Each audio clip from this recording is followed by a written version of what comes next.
Now, our next speaker, I was on a stage with her almost exactly a year ago, and we were listening to an AI-generated death metal song that was produced live on stage. It was one of the more intense stage experiences I had, and the audience as well. We're not going to do that again, don't worry.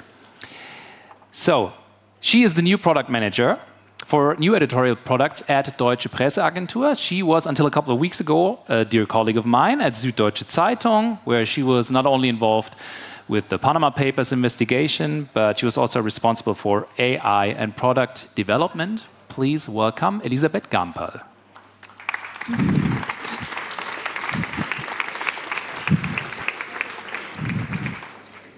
Okay, perfect. Hello, thank you for the introduction, Janis. Yes.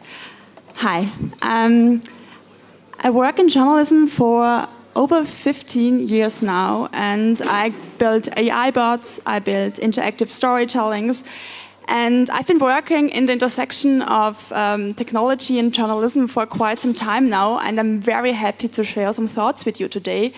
The bad news is nobody can say for certain where things are heading with AI. But I believe we are already seeing some signs where things might be going.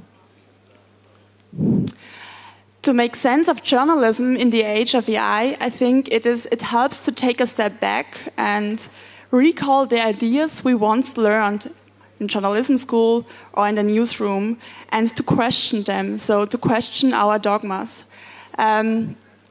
Journalism has long been built on ideas that almost I take for granted. One of them is gatekeeping, so deciding which stories are relevant for the public. This became part of our professional identity. This can be found in every journalism book. I looked it up. And as gatekeepers, we decided how important a topic is. And in print, we showed importance by placement, for example. It's very funny to show a print paper on an AI panel, I know. But I think we really realize what our mindset is here. Long texts signal something is important to the journalists, and while shorter pieces indicated something is not so important.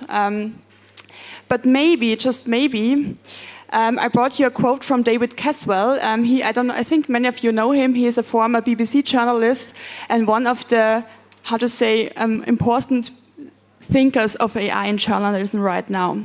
And he says, the vision of the future of journalism is also deeply infused with paternalistic assumptions about the ability of people to accurately value and effectively consume societal information in ways that benefit them.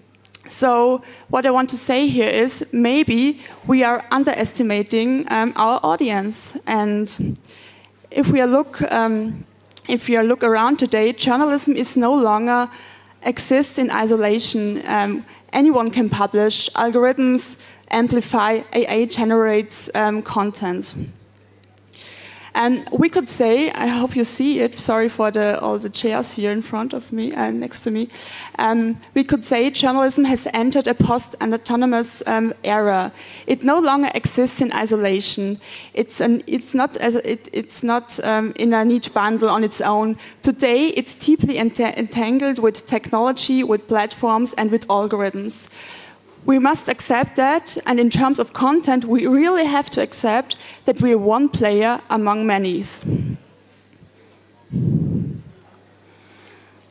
So what is there for us? As Karen already said that, as Janis said it, in this new AI environment, we have one important asset. As journalists, we are knowledge workers. This means we know we have the ability for verification, critical assessment, and to rate different perspectives. And this is not an optional add-on, but what we are doing, but it's deeply embedded in our DNA. But, and here comes the but, we really have to rethink our formats, so how we show this to our audiences. I think the article is no longer the smallest unit we can offer to our audience. every article is already a bundle of itself, and it's a bundle of verified facts. I would say, let's call these facts information bits. Once we are starting thinking in information bits, new products become possible. We could, for example, extend our newsroom's collective memory. We can say, when we are thinking in information bits, maybe transcripts are also relevant for the public, or I don't know, interview transcripts, press recordings, or raw data. And there's another thing we see it when we are using OpenAI or ChatGPT or Perplexity.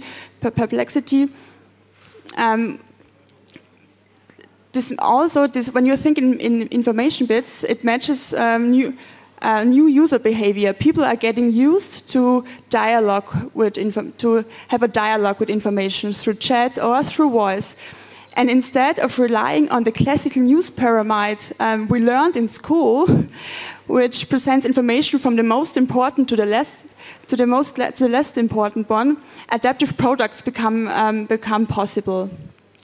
Products that build knowledge iteratively, that build them in layers and according to pull rather than push principles. When I talk about a pull principle, I mean by that you are publishing an article on a homepage. With pull, I mean the audience actively shapes their own information journey. They can request specific aspects, zoom in or out, add assemble knowledge according to their needs. You can see it, yes. I just have a video for you. The Deutsche Presseagentur, we made a bot for our clients. So Deutsche Presseagentur is a B2B business, so we have clients, we don't have readers. And we also thought about how to build a product that is in dialogue form, that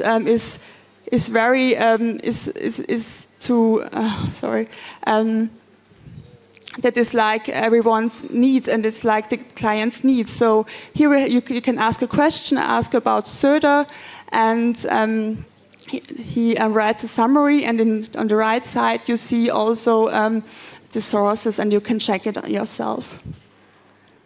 So maybe you think, okay, what is this lady talking about? Are we just information factories? Doesn't we still need storytelling? Doesn't we need articles? Doesn't we need context? Yes, we do. I have a reminder for you, because context still matter. I have Shipstead data. They are already cooperating with ChatGPT and with OpenAI, and they realized that opinion pieces have a much higher click-through rate than on ChatGPT as normal news, sports, or business pieces. They have about 1%. And here, this is the good news, because it's a reminder that verified facts are essential, but context and interpretation remains our asset. So 3 takeaways from my talk today is, so verified information is our core value in an AI-driven algorithmic world. Value lies in trust, not gatekeeping. The article is no longer the only unit we have. And when we think in information bits, we open new opportunities to personalization or to adaptive products. And we are seeing a trend from push to pull. Journalism is shifting to a model where audiences actively shape their own, often dialogue-based information journeys. So thank you, and I'm looking forward to the discussion. So.